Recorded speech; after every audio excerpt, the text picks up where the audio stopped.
mí me raya mucho. Bueno, para poner un poquito en contexto, ahora mismo estamos haciendo las pruebas de puesta a punto, que como digo siempre, pues es necesario para asegurarte de que todo sale de puta madre y sobre todo para evitarte a cualquier gilipollas que quiera comentar sobre las puestas a punto, porque como ya sabemos, cuando alguien va a competir, la gente que tiene alrededor le empieza a picar un síndrome que ya sabemos que es el síndrome del preparador, que es básicamente que cuando tú eres un tío que va a entrenar y tienes a alguien al lado que va a competir, pues siempre te pica el gusanillo de decirle que lo que está haciendo está mal o que lo tendría que cambiar o que tendría que hacer cosas diferentes. Pues para evitarnos el síndrome del preparador, que es algo que yo lo veo cada temporada y que a veces pues acaba en ser un desastre, o sea, antes de hacer la puesta a punto hago una prueba de puesta a punto para que tanto, o sea, sobre todo para que el atleta sepa qué vamos a hacer y para que tenga nociones claras y para que sepa en qué me baso para tomar decisiones, ¿vale? Porque eso transmite muchísima seguridad y en cierto modo anula a cualquier retrasado que quiera opinar sobre las puestas a punto. Que al final es algo que pasa muchísimo. A ver, es muy difícil discriminar cambios en el físico de un día para otro viéndolo a través de la pantalla del móvil. Entonces, una cosa que yo recomiendo es pasar los vídeos en formato archivo. ¿Por qué?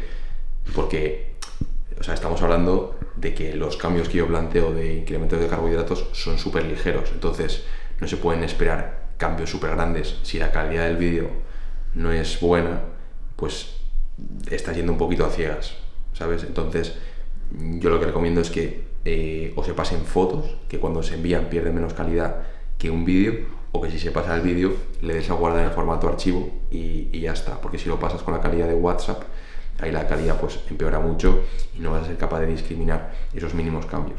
Ernesto, ¿qué tal? ¿Cómo estás? Vale, todo visto, he visto este new low. Sinceramente, esta bajada de peso de los 73 y pico hasta los 72 y pico es bastante coherente con los cambios que hemos hecho en cuanto a la selección de alimentos, pero sobre todo en cuanto a la subida de carbohidratos, y se justifican básicamente porque hemos soltado un poquito más de agua. Entonces, es normal que todavía el bombeo no sea súper top. De todas formas, no creo que esto sea solamente porque no estemos súper cargados, sino quizá porque tengamos que optimizar un poquito más la temperatura corporal cuando estemos entrenando. Recuerda, y esto es algo que hemos comentado alguna vez, que lo que determina lo bombeado que tú te sientes y lo bombeado que tú te ves en un entrenamiento no es solamente, o no está condicionado solamente por la cantidad de carga, sino por hecho de ir abrigado, hacer un buen calentamiento, etcétera. La verdad, lo acabo de ver todo y el físico va mejorando desde el domingo hasta hoy, ¿vale? La piel se ve mucho más fina. Creo que el peso no se va a mover mucho, al menos no tiene pinta de que se vaya a mover mucho. Hemos perdido 300 gramos respecto de ayer y yo pienso que es todo agua. O sea, el look es un look muchísimo más full, pero a la vez mucho más granítico, ¿vale? Mucho más seco, mucho más de puro mármol. Entonces, yo por mi parte no cambiaría nada. Recuerda que lo que determina lo bombeado que estás no es solamente la carga de glucógeno que llevas, sino el de hacer un buen calentamiento, un buen bombeo, no destaparte hasta que ya hayas entrado en calor y tal. Pero ya te digo que es que el físico se ve espectacular. Respecto a las dudas, vamos a meter 10.000 pasos también el sábado, y de las tortas de arroz serían 1 gramo para cada torta. Lo que comentabas de ir abrigado por un buen bombeo. ¿Qué es lo que estamos buscando en una puesta a punto? Que el físico se vea muy bien, ¿vale? O sea, tú en la tarima tienes que salir estallado. El problema que tenemos es que cuando estamos haciendo la prueba de puesta a punto no podemos entrenar a full, porque eso generaría mucho daño muscular, y si generas mucho daño muscular, al final tu físico va a salir mal la tarima. Entonces tenemos que dar un estímulo mínimo como para que las células musculares capten glucosa, que se almacena en forma de glucógeno, pero no tan fuerte como para generar un montón de daño muscular. Claro, ¿qué problema hay? Que nosotros valoramos la carga en función de la calidad del bombeo, y como los entrenamientos de la semana de puesta a punto son un poco más lights, muchas veces los atletas se sugestionan pensando que no están teniendo buenos bombeos porque no están muy cargados, pero no es así. No están teniendo buenos bombeos porque el entrenamiento es un poco más light, no porque estén realmente descargados. Entonces eso es algo que hay que matizar muchísimo. Es decir, ¿qué me ha pasado muchas veces? Que el atleta dice, hostia, no estoy bombeando mucho, es porque me falta carga. No estás bombeando mucho porque el entrenamiento es mucho más light. Entonces, si cometes ese error, si cometes ese fallo y no haces una buena interpretación, te puede llevar a decir, pues venga, metemos más comida, cuando realmente no es la solución. Por eso digo muchas veces que, hostia, que antes de subir comida, si no estás teniendo un buen bombeo, te asegures de que el entrenamiento lo estás haciendo bien, de que no estás frío, de que te estás abrigando, de que estás bien hidratado, porque hay un montón de variables que condicionan el bombeo aparte de la cantidad de carga que tienes. Un cambio que he visto en mi vida bastante grande es cuando pasas de juntarte con gente que se lo quiere pasar bien, ¿vale? Por pasárselo bien y ya está, con gente que quiere ganar dinero y prosperar. O no ganar dinero en sí mismo, pero sí que, o sea, tener desarrollo personal, ¿sabes? Es lo que te digo, que cuando, o sea, yo, por ejemplo, cuando estaba viviendo en Vitoria, que estaba en un ambiente muchas veces pues sí, el objetivo era pasárselo bien, y pues eso, un año y pico más tarde, me doy cuenta de que la gente que me rodea, pues tanto tú como, mi núcleo más cercano de amigos a día de hoy, pues es gente que sí, que quiere pasárselo bien, pero prosperando, ganando dinero, teniendo una mejora a nivel personal, a nivel de desarrollo personal, tío. Hablamos, el círculo de uno es muy importante, ¿eh? Total. Pero por lo menos en una DEFI, ¿Sí? de un competidor, se ha hecho las cosas muy bien. ¿Es negociable el cheat meal o no? Tío, yo creo que el cheat meal, meter un cheat meal en una preparación, o sea, a no ser que sea porque psicológicamente tienes que hacerlo, pero no psicológicamente para calmar tu ansia, sino psicológicamente porque igual tienes una comida familiar y quieres relajarte, ver a tus primos y que tu abuela esté contenta, ¿sabes? Pues sí. En ese sentido sí, pero si comparamos cheat meal versus refeed, diría, muchísimo más interesante meter un refeed. ¿Por qué? Porque vas a tener los beneficios fisiológicos del cheat meal, y el cheat meal lo que te va a pasar es que al principio te va a dar un pico de dopamina que va a ser muy fugaz. Claro. Entonces, igual el primer día te genera cierta satisfacción, pero es que el segundo día esa caída de dopamina que te va a generar te va a producir más ansiedad que si no hubieras metido el cheat meal. Entonces, es muchísimo más interesante, si quieres buscar los beneficios que tiene la comida libre, que estás buscando con la comida libre, hacerlo con un refeed. ¿Por qué? Pues porque vas a poder meter más alimentos integrales, porque vas a poder espaciarlo más en el tiempo y porque a nivel de rendimiento, de sostenibilidad y tal, va a ser muchísimo más lineal, muchísimo más progresivo, y no vas a tener ese bajón de después de cuando metes un cheat meal. O sea, imagínate, tú estás jodidísimo y dices, venga, ¿qué hago? ¿Me meto un cheat meal para saciarme? Sí, ok, te vas a sentir bien en ese momento, pero es que vas a tener tanto hambre y se va a acabar tan rápido que ese bajón te va a joder más que si no hubieras metido el cheat meal. Es que es así, tío.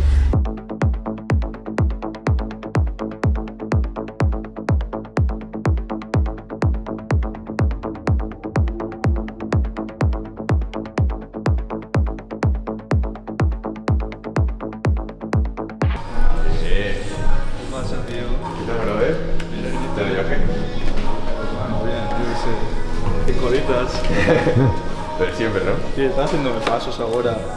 Es que no quiso hacer pierna hoy porque se ha cagado. No. Si no nos tiramos 4 horas. A ver, tampoco, tío, yo creo que tampoco es el objetivo quitar la dismorfia, sino progresar tanto como para que tu físico llegue a tus objetivos, ¿sabes? Sí, bueno. O sea, no, pero sí, vale, obviamente la dismorfia es un tema que es un poco delicado, pero hay mucha gente que el hecho de tener cierta dismorfia me hace progresar más que si no la tuviera. Ya, eso sí, nunca te conformas. Exacto. Bueno, no sé cuál es el entreno ahora. Tío.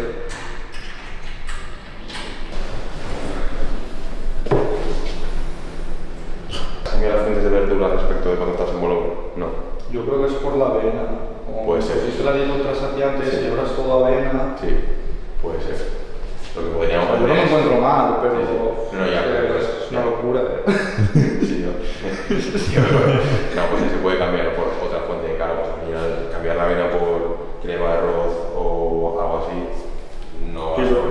Aunque Aunque sí que es verdad que antes también con el volumen ya también estaba así un poco, ¿eh? Yo no sé si será por la cantidad de comida o qué. A ver si no estoy, yo qué sé, absorbiendo bien todo. Sí, no te preocupes por Me imagino que sí, porque el peso ha ido subiendo y ahora está bajando. Claro. Y bueno, David y yo empezamos a trabajar juntos el año pasado. Va a competir, es correcto esto, ¿no? Sí. Junio, ¿no? Sí. Va a competir este año. Bueno, para quien no le conozca, David ya ha competido previamente. Y bueno, la idea es que este año salgamos enseñando las patas, salgamos en Classic y Bodybuilding. Lo vais a ver luego en la revisión que vamos a pasar. El físico se ve brutal y vamos con bastante tiempo de antelación. ¿Qué pasa? Que David es una persona ya ultra avanzada, es una persona que no se va a conformar con salir con un físico mediocre y por esa razón estamos priorizando ir con tiempo para tener margen para meter feeds y estrategias de ir subiendo comida temporalmente para mantener muchísimo mejor la masa muscular, para poder mantener mejor el rendimiento, para poder seguir apretando los entrenamientos y en definitiva para llegar con un mucho mejor físico. Así que nada, vamos a meter un entrenamiento de empujes, vamos a alternar ejercicios de pectoral y ejercicios de hombro, de los cuales vamos a ir dando algunos tips, como siempre. Y luego vamos a hacer un posing muy chulo y seguramente que también haya algo de formato medio podcast. Cuando una charleta. Un tema interesante, seguramente que nos pongamos a comentarlo, así que venga, vamos a darle caña.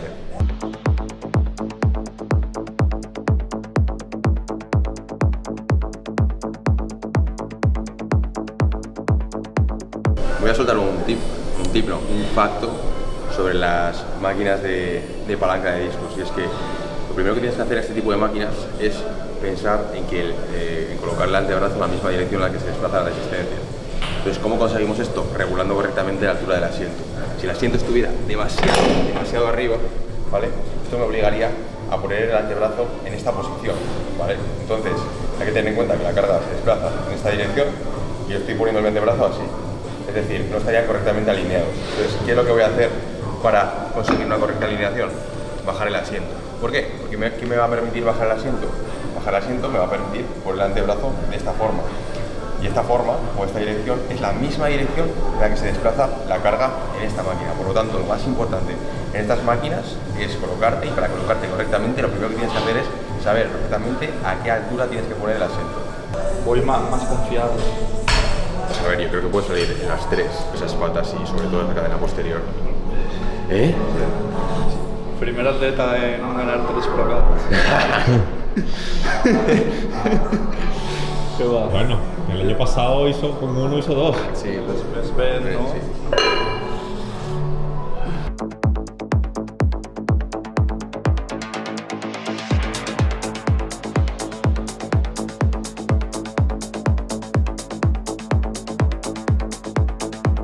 Vale, una cosa que estábamos comentando que me gusta bastante recomendar a mis atletas es que cuando metemos unas elevaciones laterales las hagamos con el codo extendido. Entonces, uno puede decir, Ivonne, ¿qué más da hacerlas con el codo extendido que con el codo flexionado? Te voy a decir por qué yo las recomiendo hacer con el codo extendido.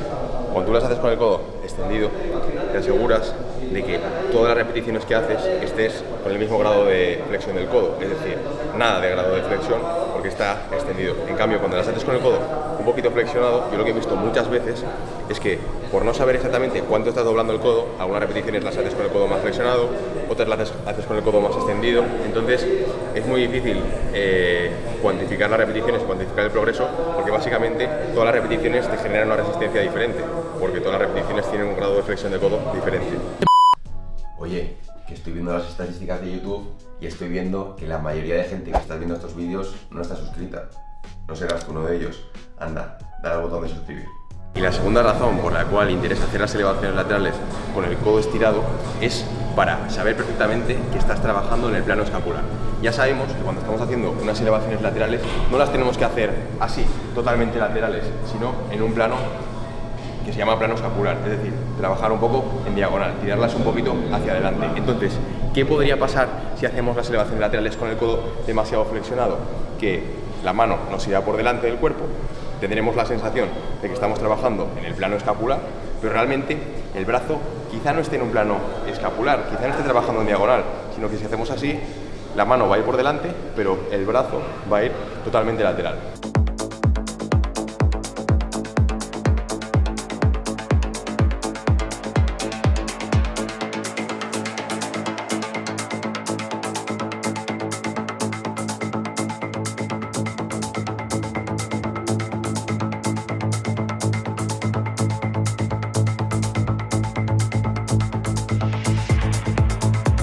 segundo ejercicio de pectoral vamos a meter estos cruces con trayectoria inclinada, en los cuales vamos a poner el banco un poquito inclinado y lo más importante, poner la polea por encima de la altura de nuestros hombros.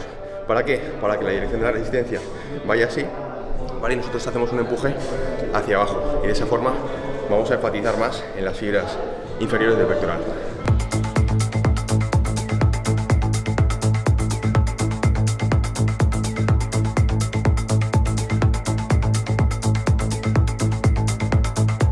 En este ejercicio, como habéis visto, hemos hecho los cruces como si fuera un empuje. Y no podrás pensar, tío, pero ¿qué diferencia hay? ¿Por qué los hacéis así? Y la razón es la siguiente, o sea, tú cuando haces los cruces con el codo extendido, las demandas en el codo son gigantescas. Entonces el bíceps tiene que activarse demasiado para estabilizar. En cambio, cuando doblas el codo y el cable y el codo están totalmente solapados, eso lo que hace es que el brazo de momento en el codo sea mínimo y que todas las demandas vayan a la articulación del hombro. Por lo tanto, vas a notar muchísimo más el pectoral y apenas vas a notar el bíceps. Un músculo que realmente trabaja en todo el espacio. Trabaja en 3 dimensiones, ¿sabes? No es como si tú, por ejemplo, haces una extensión de rodilla y la rodilla se flexiona así, se extiende así, está en un plano, pero el hombro no. Sí, que para aislarlo como tal es... Claro, eso es. Entonces, o sea, de hecho tiene mucho sentido lo que dices, porque tú imagínate que tú tienes aquí la resistencia y tu deltoides anterior se contrae para subir el brazo de esta forma. Tiene todo el sentido del mundo lo que estás diciendo. Pero claro, ¿pero qué pasa cuando lo pasas por detrás y no la tiras hacia ahí, sino que lo tiras en esta dirección? Así aquí, sí. Aquí, así yo creo que o sea, sí. Yo creo que aquí el deltoides anterior ni se entera. No, ya, ahí trabajas literalmente el posterior, claro, creo. Eso es. No, sí, así tiene todas. Sí, es que lo haces y se nota, ¿sabes? Esto es la biomecánica, la gente antes se ponía fuerte igual,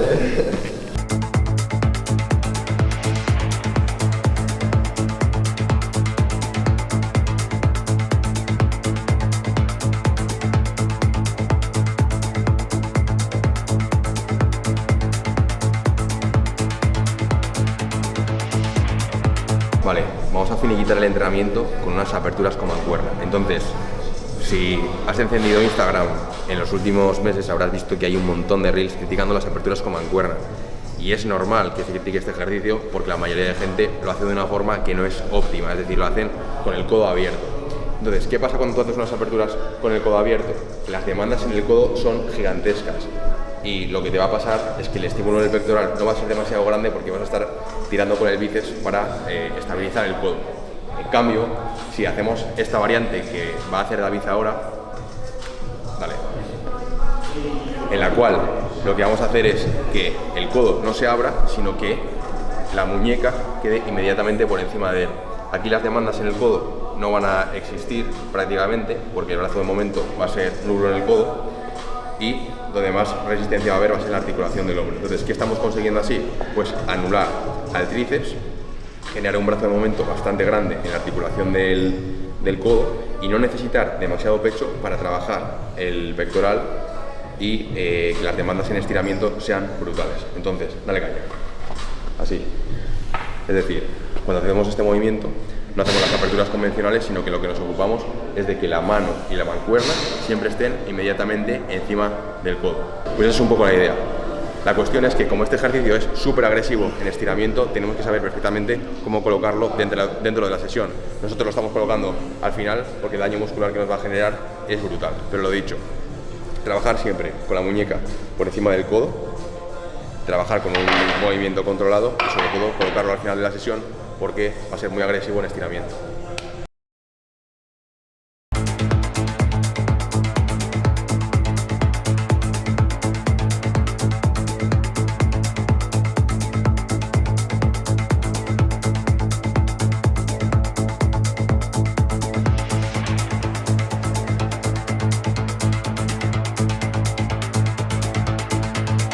A mí me raya mucho el bombear, descansar, bombear, descansar. ¿Eso te refieres en el mismo día, no? Sí. Ok. Eso, ¿Pero por qué te raya? yo qué sé, porque yo creo que las congestiones cada vez serán peor.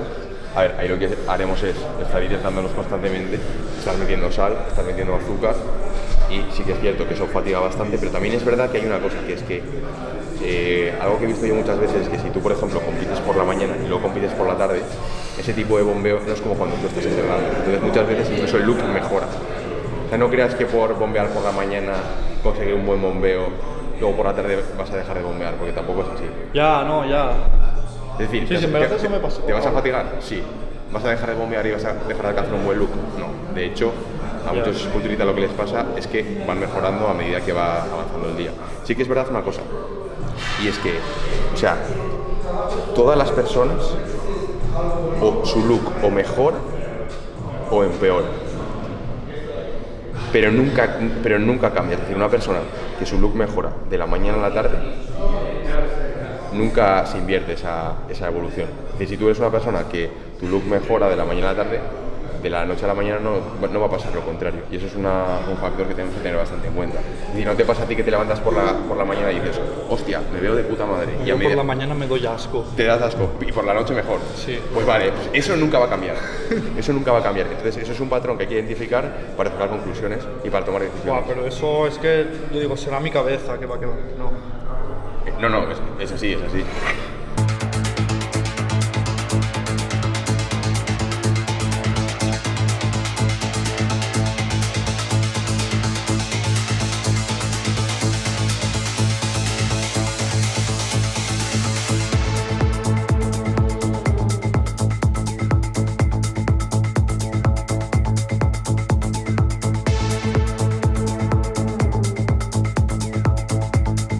Vale, chicos, entreno finiquitado, posing finiquitado y bueno, hemos estado comentando un poco algunas cosas acerca de la preparación y tal.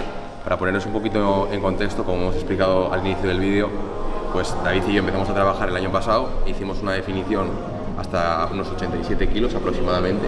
Sí, el peso más bajo, 87,7 creo. Eso es, 87, 88 kilos, y a partir de ahí hicimos un volumen en el que alcanzamos 96 kilos. Y ahora otra vez estamos bajando, llevamos más o menos un mes bajando, y en el primer mes pues hemos perdido una diferencia máxima de 4,5 kilos, de 96 a 91 y pico, que ha sido... 91,6 esta mañana. Eso es, una diferencia de 4,4 kilos. O sea, hay que tener en cuenta que cuando llegas al pico del volumen y luego te pones a definir, esa diferencia de kilos es en gran parte de agua, evidentemente de grasa, porque David es una persona que tiene un gasto calórico bastante alto, pero gran parte de esos kilos es pues agua, glucógeno, residuo y tal. Entonces, la cosa es que a día de hoy el físico se ve muy bien, quedan pues más de 4 meses, prácticamente 5, para salir a competir. Está ahí la preocupación de saldremos con el culo pelado o no, pero lo cierto es que sí. De hecho, acabamos de hacer un posing, el glúteo ya se ve con bastante separación. Además, David tiene la particularidad de que los aductores se ven con una separación de locos, de una separación brutal, y pienso que no vamos a tener problema por eso. Veremos este vídeo dentro de 6 meses, a ver qué pasó, pero yo pienso que no va a haber ningún tipo de problema. Además, el posing es bastante sólido, hay que pulir algunas cosas. Es cierto que con el espejo, como tú has comentado antes, pues te ves mejor y sabes orientarte muchísimo mejor, pero sin el espejo igualmente también lo hemos visto muy bien. De hecho, debate que tenemos, en qué categoría salir. O sea, al final, un físico tan completo como el de David, que de hecho él ha salido en Men's, ya Sí, ha competido previamente. Ha salido en Men's. Siempre ha competido en Men's, pues siempre llama para Men's. A día de hoy, con la incorporación de Classic en WNBF, no sabemos si se puede hacer un cross de 3 categorías, pero en el caso de que se pueda, creo que es la persona que podría hacerlo. O sea, si alguien puede salir en 3 categorías a día de hoy, ese es David. ¿Por qué? Porque ya ha salido en Men's con unos resultados brutales. En Classic, obviamente, puede ir muy bien, porque tiene una estructura con una cinturita que se le queda estrecha, las piernas se ven grandes, la amplitud arriba es una puta locura, y por tamaño también puede salir en bodybuilding. Es más, teniendo en cuenta el peso con el que alcanzamos en la definición que hicimos, que fueron esos 88 kilos, con una condición brutal, estoy segurísimo de que caerías en heavyweight. Es decir, la línea de Men's la tenemos, la línea de Classic la tenemos, el tamaño de heavyweight lo tenemos, entonces solo queda apretar y salir en lo que se pueda, en lo que nos dejen. Perfecto. Así que esa es un poco la idea. Entonces nada, chicos, espero que os haya molado el vídeo. A mí me ha molado un montón quedar con David, que ya nos hemos visto ya bastantes veces, 3 entrenando. La primera vez que nos vimos en persona fue en el Titan de Alicante, cuando pasamos por ahí Ya ves, vaya, sí, al Ben Weider. No hemos por visto. casualidad. Sí, también nos vimos en Tarragona en el Campeonato de España, si no me equivoco. Y bueno, espero que nos visites otra vez antes de las competiciones. Hombre. Nos queda entrenamiento de pierna y de espalda, así que esperemos que el siguiente sea uno de esos dos. Y nada, chicos, espero que os haya molado el vídeo. Suscribíos al canal, va a haber muchos más vídeos así a lo largo de toda la temporada, porque, a ver, la temporada está empezando ahora, el año está empezando ahora. Así que si queréis ver más vídeos como este y tenéis algunas recomendaciones o os gustaría ver alguna cosita más en particular, pues dejadla en comentarios y como siempre, seguimos trabajando.